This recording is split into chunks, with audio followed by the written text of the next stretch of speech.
Hi everybody, I am Chief Meteorologist Lindsay Storrs, jumping in here on social media to give you an update on this earthquake that we had this morning. This was a 4.7 earthquake.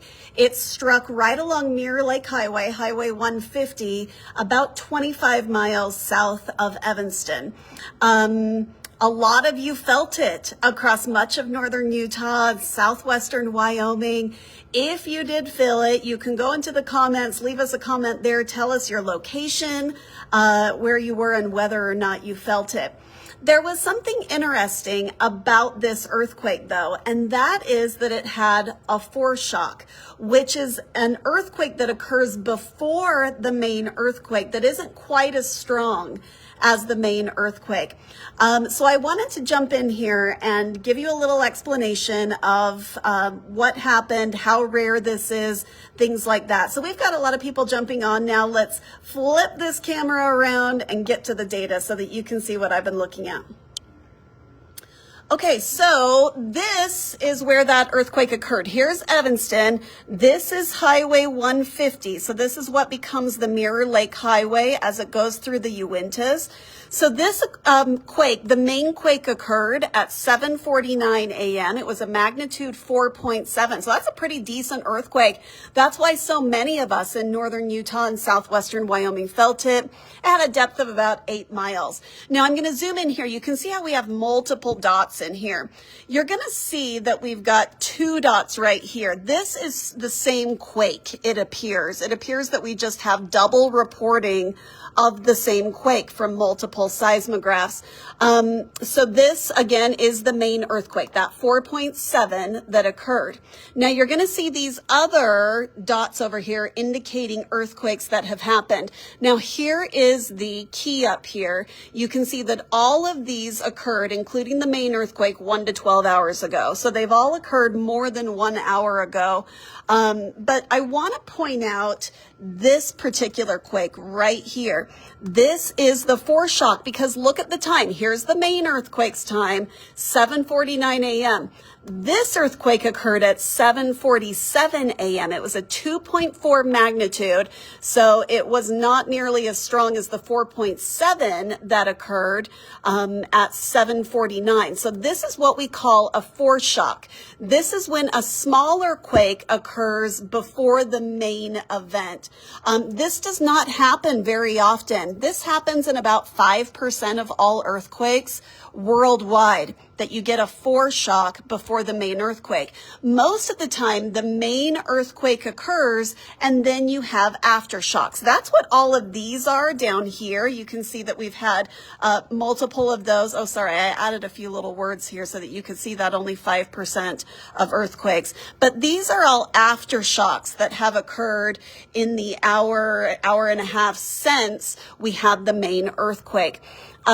So generally what happens with 95% of earthquakes is you get the main quake and then you get a bunch of aftershocks that aren't as strong as the main quake. Well, with this system, I'm so used to saying weather terms like that. With this earthquake, we got a foreshock that happened 2 minutes before the main quake. So at 7:47, a 2.4 occurred. Same depth, about 9 miles, 8-9 miles. So that is what we call a foreshock. And again, it only happens in about 5% of earthquakes worldwide.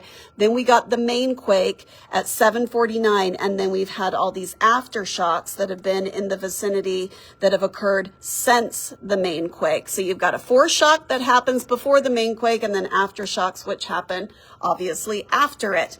Let me start this over. This is going to look ugly for a second while I start it over, so I apologize. But we've got a lot more people joining us right now, so I just want to briefly start over for those of you that are just joining us. So you'll see here, this is going to come up again in a second. This is the main quake. We actually have multiple dots in here, which you'll see them individually when I zoom in.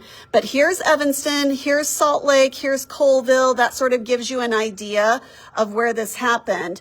You've got Highway 150, which is the Mirror Lake Highway right here. So most of these quakes, the main quake, the foreshock, and the aftershocks occurred right along and just to the west of the Mirror Lake Highway. This is about 25 miles south of Evanston. USGS is reporting 40 kilometers south of Evanston, which is about 25 miles. So that's not an exact estimate. That's just me, doing math quickly in my head.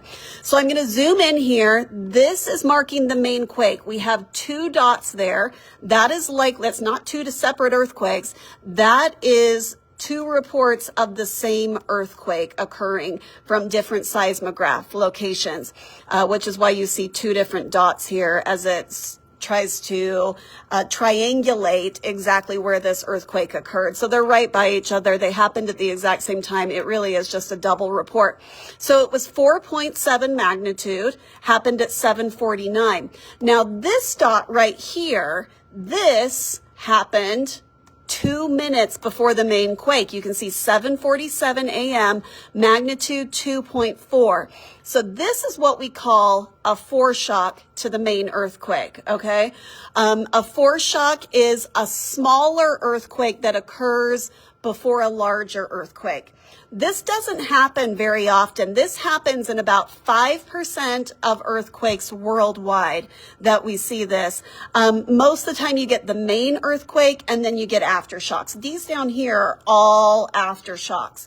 So with a normal earthquake situation, 95% of them worldwide, you get just the biggest earthquake and then you get smaller earthquakes after it, which are aftershocks. And these aftershocks have all been in the 1 to 2 magnitude range. But this is the unusual thing about today's earthquake is that we had a foreshock 2 minutes before the main one. So you had this 2.4 earthquake that occurred, and then that sparked off the larger earthquake, which happened at 7:49 a.m. So there you go. That's an explanation of what happened today. Again, we had a foreshock, which happened right before the main earthquake. It had a magnitude of 2.4. Then the main earthquake was the largest one at 4.7. The aftershocks that have happened since have been in the 1 to 2 magnitude range, so you're likely not feeling those. But that's what happened this morning. And we're likely to continue to have aftershocks for the next several weeks. You can even continue to see aftershocks for months afterwards, after getting an earthquake like this. So we'll be watching that closely as we go throughout the next few weeks and months, but there you go. We had a foreshock at 7:47 and then the main earthquake that occurred at 7:49. So there you go. Hope this was helpful for you. I hope you have a great day. We'll see you on 2 News at Noon, where, of course, I will have more information for you on the earthquake, plus our storm that's coming in tomorrow as well. Not a huge storm, but just a little one. We'll take anything with the winter that we've had so far. All right. Thanks so much, and we'll see you later. Bye.